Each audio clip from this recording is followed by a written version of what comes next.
Have you ever looked at somebody and thought, how did they get here? And now, I'm not talking about what kind of vehicle they showed up in. I mean, truly looked at somebody and been really intrigued about their story. You know, what made them into the person they are today? Who influenced them? And what roads did they travel to get to where they are today? If so, you're going to want to stay tuned for episode 1 of the Cowgirl Confessions podcast.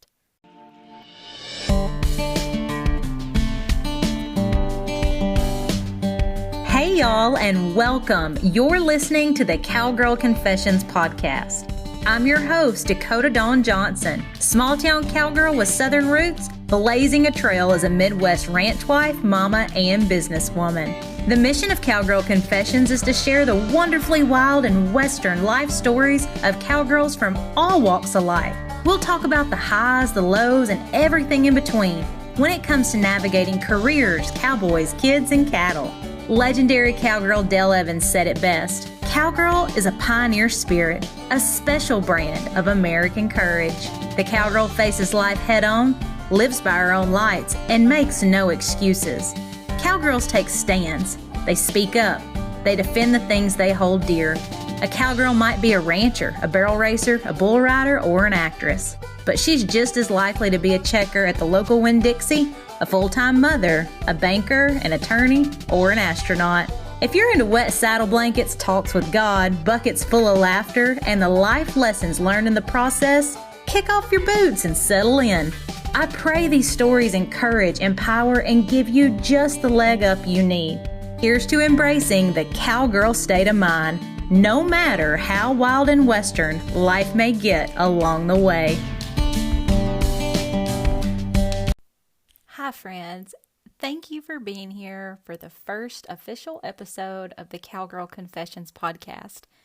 It feels surreal to even say that out loud, but I'm so excited to finally be sharing this with you guys. And I'm going to be honest, I put together a script and I really kind of believe in scripts because I want to make the most of our time together and be really efficient and not fumble over my words. And scripts can absolutely be heartfelt even when they're pre-written.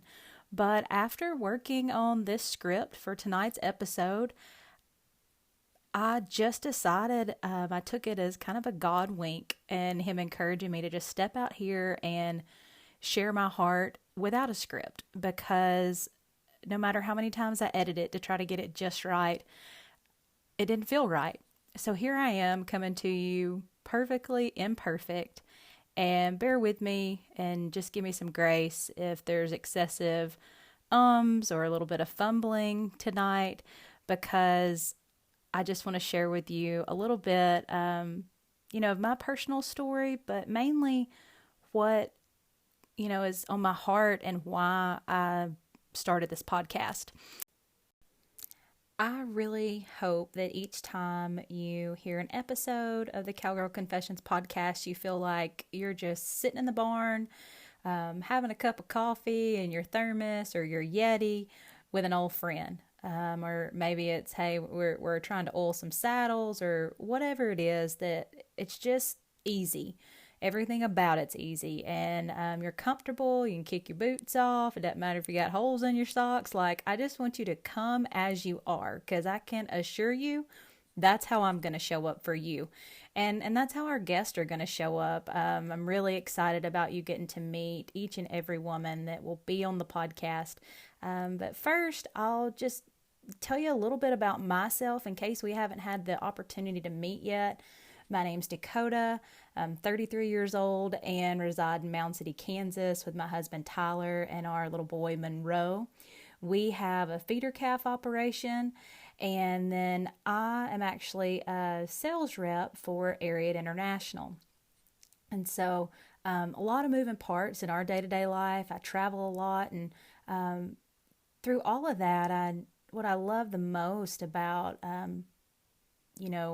my job is that I get to meet a lot of really incredible people.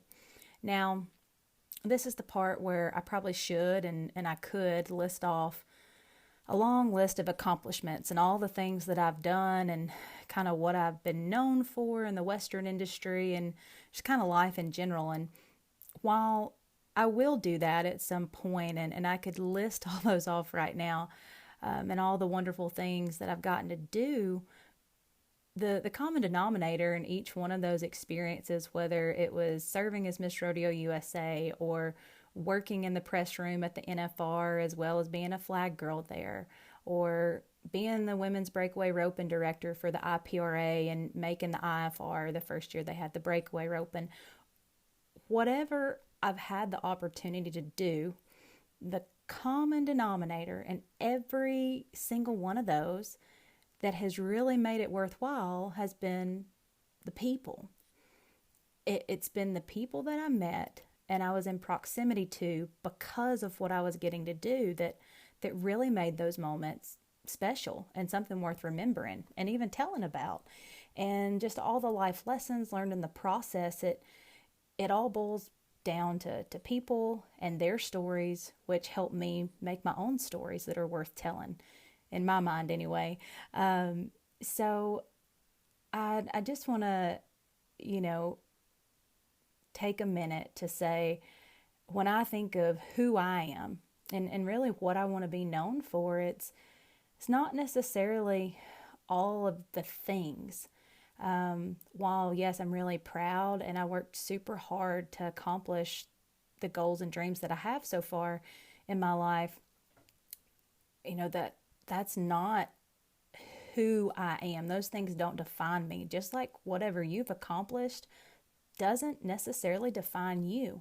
And so when I really dig deep and think about it, I want to be known as a storyteller, a waymaker, and just overall a purveyor of purpose. And this podcast is allowing me to build a platform, what I hope will be a platform for a community of women to come together that really share that cowgirl state of mind, that embody, working hard and believing in yourself and encouraging others and, believe in, lending a hand, but not a handout, if you will. And just the process, what you learn along the way. And that is what my goal is for this podcast, is to connect women from all walks of life and put us in proximity with each other. Because what I've realized is, as I've gotten, older and life happens, we all have responsibilities that don't really allow us to, necessarily catch up with friends as much as we'd like, or even be geographically located close enough to where you can meet for coffee with that friend. So in my mind, this podcast can be that. We can all get together and hang out, whether we're driving down the road, checking fence in the saddle, or, washing dishes, whatever it might be. This is our time to catch up, just like old, new friends. Now, I've probably been accused as a child of being nosy. Heck, I might even still be accused of that as an adult. People just don't say it to my face anymore. But for as long as I can remember, I've just always enjoyed people and getting to hear their stories. One of my earliest memories was, as a little girl, my grandma, she was retired from being a hairdresser, had sold her salon, but she'd still have ladies come to her house and she'd fix their hair there. She had one of those chairs that you'd sit under and everything in the dining room, tucked off in the corner. And so, I remember coming in and I'd sort out all the Velcro rollers in her tubs by the colors they were and hand her the pins to where she could, or clips, I guess. They weren't pins, but clips to where she could clip those Velcro rollers into the lady's hair and, ask them how their grandkids are or their dog. I mean, I was little, like early memories of doing this. And then it just carried over into the other side of my family. My grandparents opened a restaurant when I was 9 years old. And For those first few years, I'm sure I was in the way more than I helped, but I learned how to do everything from, bussing tables to washing dishes, serving food, counting money. And by the time I was 12, 13 years old, I feel like I probably started pulling my weight at that point, and they really could depend on me to help get the job done. And I don't know many preteens or even teenagers or adults that can say they love getting up early on a Saturday morning, but my favorite day of the week getting to go work was on Saturday mornings, because I would get up and go work the breakfast shift, and the restaurant opened at 6, which meant if you were going to work, you had to be there no later than 5:30 just to kind of get your stuff around. And so yeah, I love going because that's when the best storytelling happened. There was a sign that hung by the front table, it was like 3 tables pushed together, made this one long table to where 10 or 12 people could sit there. And that's where all the folks would come in the mornings, men and women. And, there was a sign that said, "We'll trade coffee for gossip." And it just always tickled me because, there was probably, there was some gossip that went on for sure. But in the same breath, like, there was so much good that came out of those conversations, and relationships and friendships were born. And I love that. I love getting to be a part of all of those stories and getting to know those people and them getting to know me in return. And I've just always valued stories. And throughout life, I've realized how powerful somebody's story really can be, because I feel like I know that I do, I learn best from stories. And whether it's my own experience and then I'm talking about it and I go, okay, what did I learn from this? What can I take from this and do better next time? Or learning from somebody that's right in front of me, that's just a few steps ahead of me, that can help me turn decades into days, as Tony Robbins would say, by learning from them and their mistakes, or maybe what they did right that I want to execute as well. And so to give you just some real hard facts on how this podcast really came to be, okay? Back at the end of December 2019, I made a shift, a very small change that snowballed into this podcast, basically. And I won't bore you with all the details, but I feel like this part's important because it wasn't like I just had this very clear idea of I was going to make a podcast and this is what it was going to be about. And I just, that wasn't the story for me. It happened with this one small change of not renewing my SiriusXM subscription. And I know that sounds silly, but I had just decided, like at the end of December, that for 2020, I wanted to make a shift. And I just had something kind of stirring inside of me. I don't know any other way to describe it.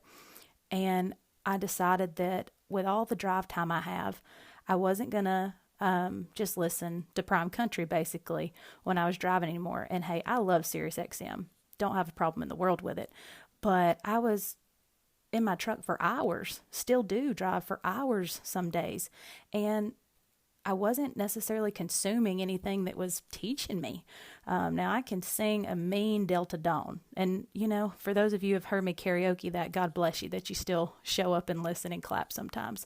But anyway, I didn't renew that SiriusXM subscription. And that, starting in January 2020. And then fast forward to March, I invested in a course that was led by Jenna Kutcher, Dean Graziosi, and Tony Robbins. It was called the Knowledge Broker Blueprint. And that happened literally the week that COVID was a thing. And I remember talking to my husband, and, we had talked for about a week about me wanting to invest in this course and how it probably wasn't the right time. And then I was getting ready to get on the road, and we talked about it one more time. And he said, I trust you. If this is something that you feel like you need to do, and it's really going to, kind of settle that stirring or help you figure out what that is, I trust you to do it. And I said, okay. And I said, I'm going to think about it some more.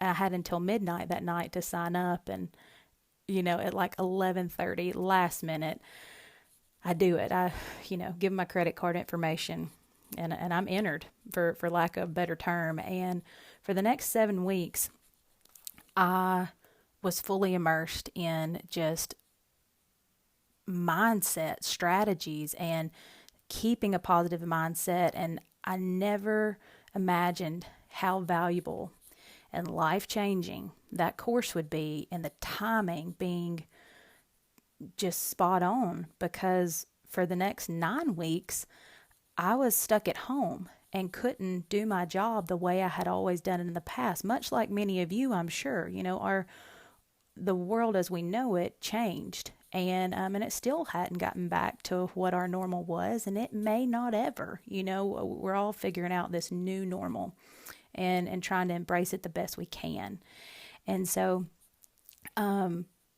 just through that whole process, taking that course, and then choosing to continue to surround myself with things that are going to make me, add to my life, add value. I just really made sure whatever I'm looking at and consuming, it's something that is adding to my life and not taking away from it, and being very intentional in what I'm investing my time into. And they really talked about the importance of storytelling. And I finally felt like I was surrounded, if you will, even though I haven't ever met any of these people in person that I was taking the course with. There was this community of us on Facebook that I just felt like I was surrounded by other people that finally understood my need to ask questions and love for storytelling. Now, not a story for a story, but kind of in a way. One of the things they talked about is how everybody probably has like that one moment, as a child, that they can go back and say, oh, this time this happened, and something that they learned from it, whether it was a parent trying to teach them a lesson or just anything like that. And absolutely. So the first thing that came to my mind when they're asking us to think about that and wanting us to journal about it and what we learned and how we tell it, and was, we had been at church, and I couldn't have been 7 years old. And you guys, the way that I recall how old I might have been back then is because there's 5 years between me and my middle brother. And I remember him being in a car seat still then, and he hadn't graduated to the Yellow Pages phone book sitting in the middle of the truck, because back then you could kind of still get away with that kind of stuff, even though you probably shouldn't. That was like kind of what you graduated up to. You went from the car seat to the booster seat being sitting on the Yellow Pages in the middle seat. He wasn't quite there yet. So I couldn't have been 7 years old. And I remember us leaving church one day, and we had learned in Bible, in our Bible class about the basics, like you don't cheat, you don't steal, you don't lie. And I was talking to my mom about this when we left church. She was asking me about it. And so then, just like a kid does, I asked her, I said, well, Mom, have you ever stolen anything? And even at that early of an age, I remember thinking, there's no way that she's going to say she did, even if she did, because grown-ups don't do things like that, and they sure don't tell you if they did. And I was so surprised whenever she said, well, yeah, I've stolen something before. And I said, well, really? Like, what did you steal? I couldn't believe this. My mom was bad. She had done stole something. And she said, I stole a goat. And it's just a lot to process when you're a little kid and imagining that your mom stole something. And I was like, well, why did you steal the goat? And to shorten this up, and I'm not the fastest at storytelling, but I sure do enjoy it.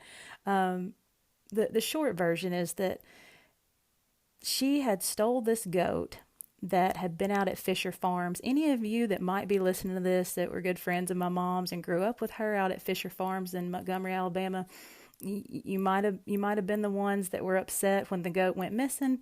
You might have been the ones to help her steal the goat. I'm not sure. But nonetheless, my mom stole this goat because he was like the pet out at Fisher Farms, and she had gotten wind that the people that owned the goat were going to barbecue him for 4th of July. And so she just couldn't let that happen. So there were some people that were sorely disappointed come 4th of July because there was no goat barbecue. And I just couldn't get over that she actually, what I remember the most about that is that she was honest with me and just said, yeah, I did. And she told me, she said, it wasn't the right thing to do. But sometimes you make choices to do the wrong thing because you don't agree with what's happening. And it's just a really impactful moment for me as a little kid, and I've held on to that up into my adult years, that, sometimes what people may seem like, or maybe how they're labeled, if they had stolen something or just anything like that doesn't necessarily define them. There's always a story there if you're just willing to listen. And if I hadn't have listened to the other part of my mom's story, I would have missed a really big lesson.